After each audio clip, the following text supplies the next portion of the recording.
আমি একজন ক্ষুদ্র রাজনৈতিক নেতা হিসাবে মনে করি, কর্মী হিসাবে মনে করি, জুলাই সনদ দেশের জনগণের প্রয়োজন নাই। জুলাই সনদ হয়তো কিছু কিছু ব্যক্তি যারা এখানে উপদেষ্টা হয়েছেন, যারা ভবিষ্যতে বাংলাদেশে বসবাস করতে গেলে অনেক প্রশ্নের সম্মুখীন হবেন, তাদের জন্য হয়তো এই জুলাই সনদের প্রয়োজন আছে। বাংলাদেশের প্রয়োজন একটি নির্বাচন যেখানে সুষ্ঠু হবে এবং যেখানে একটা জনগণ একটি প্রতিনিধিদের নির্বাচিত করতে পারবে। আমরা আশা করব আগামীতে একটি জাতীয় সংসদ নির্বাচন সুষ্ঠুভাবে সম্পাদিত হবে। এই নির্বাচনে যারা বিজয়ী হবেন, জনগণের প্রতিনিধি হবেন, তারাই জুলাই সনদকে সমর্থন করবেন। আমার দল বিএনপি জুলাই সনদকে সমর্থন করেছে, আমরাও এটি সমর্থন করতে বাধ্য। কিন্তু এটার মধ্যে এমন এমন জিনিস ঢুকাবেন না যেটি নিয়ে আগে আলোচনা হয় নাই, ঐক্যমত কমিশনের মিটিংয়ে আলোচনা হয় নাই, সেসব জিনিসও চূড়ান্ত খসড়ার মধ্যে আমাদের সাথে দেওয়া হয়েছে, যেটি মহাসচিব একটু পরে আপনাদেরকে বলবেন। এই ধরনের সনদের আমাদের প্রয়োজন নাই।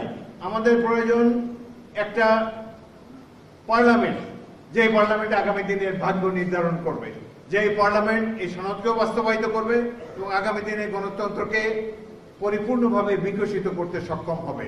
তাহলে এই ধরনের এই যে বিদেশ থেকে আমদানি করা কয়েকজন তথাকথিত পণ্ডিত ব্যক্তির পণ্ডিতির মাধ্যমে যে সমাবেশ, যেই সনদ বারবার আমরা দেখতে পাচ্ছি, সনদের কোনো প্রয়োজন নাই।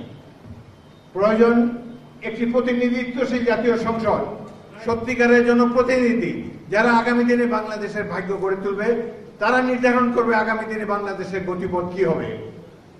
এমনকি নির্বাচিত যে কয়টি রাজনৈতিক দলের সাথে মিটিং এ ডাকা হয়েছে, এই রাজনৈতিক দলেরও পুরো অধিকার নাই এই দেশের ভবিষ্যৎ নির্ধারণ করার জন্য। তারা সাজেশন দিতে পারেন, সুপারিশ করতে পারেন, কিন্তু এটাকে চূড়ান্ত রূপ দেবেন নির্বাচিত ব্যক্তিরা আগামী জাতীয় সংসদে। এটা আমাদেরকে উপলব্ধি করতে হবে। আপনারা এই আগামী দিনে জাতীয় সংসদকে সমর্থন করতে রাজি আছেন সবাই? আমরা একটা ভালো নির্বাচন দেখতে চাই, যেই নির্বাচনে জনগণের প্রতিনিধিরা বিজয়ী হবে। এই যে পিয়ার নিয়ে কথা হচ্ছে, দেশের জনগণকে জিজ্ঞেস করুন, কেউ পিয়ার চেনেও না, পিয়ার কেউ চায়ও না। আমরা 100 বছর ধরে একজন ব্যক্তিকে নির্বাচিত করে আসছি, তারা ব্যক্তির কাছ থেকে, ভোটারের কাছ থেকে ক্ষমতা তুলে নিয়ে একটা রাজনৈতিক দলের কাছে সমর্পণ করতে চায়। তাহলে জনগণ তো এমনি ক্ষমতাহীন, তাদেরকে আরো ক্ষমতাহীন করতে হচ্ছে। সুতরাং আমরা চাই বর্তমান যে ব্যবস্থায় নির্বাচন হচ্ছে, সেই ব্যবস্থার মাধ্যমে যাতে নির্বাচন হয়। এই যে আপার হাউসে যে পিআরের মাধ্যমে আপার হাউস গঠন করার প্রয়োজন কথা বলা হয়েছে, এটি নিয়ে কিন্তু কোনো ঐক্যমত হয় নাই ঐক্যমত কমিশনে। এটা আচমকা আমাদের কাছে উপরে চাপিয়ে দেওয়ার চেষ্টা করছে। বিএনপি দেশের সবচেয়ে জনপ্রিয় দল, শক্তিশালী দল।